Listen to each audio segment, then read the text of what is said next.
Hello diamonds, welcome to the first part of our series on learning how to do your makeup by yourself.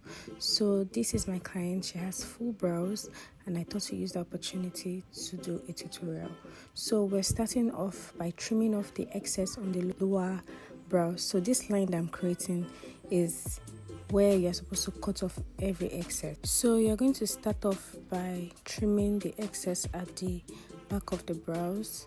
So apparently the front is usually not as full as the back, so you just follow the line just like I'm doing. At the front is just little hair that grows, like the front is usually uniformed, like it's always properly done, like even without trimming the front is not as hairy or bushy. The excess comes from the back. So then after you trim the underneath of the brows, you brush the hair upward so as to bring out the excess hair. Make sure that every hair that you are removing is on that same line where your natural hair grows from, so you can just tell where your hair begins and where it ends. And then when you use your spoolie to brush upwards or brush downwards, you can just trim out the parts that has more of your skin than your hair.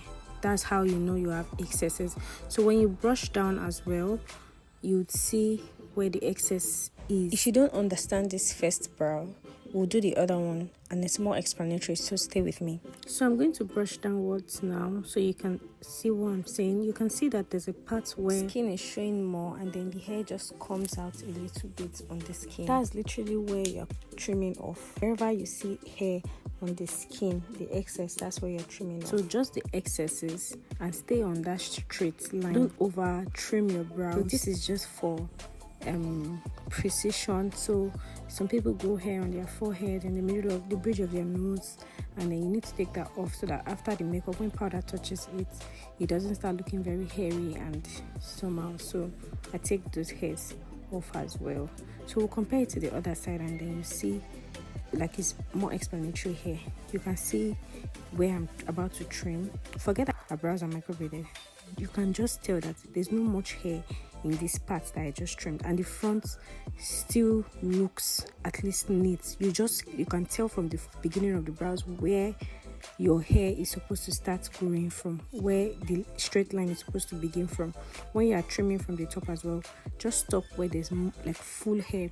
I would advise that you start trimming from the front when you're doing the top of your brows, because sometimes the front of your brows have full while the back is not full. So work with the front of your brows first, then you trace that to the back. That will be your template. So you can just see from the second one, I think it's more explanatory, and the fact that I zoomed in. So if you have curly lashes I don't want to move, that's when you twirl your brushes back and forth like that.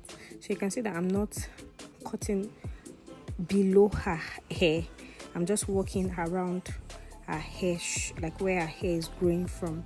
So if you're going to draw your pencil as well, it has to be where the hair is going from, not below, not above. So we have a well carved brows. If you got to this stage, please follow, like, subscribe, and I'll see you in my next one. Bye.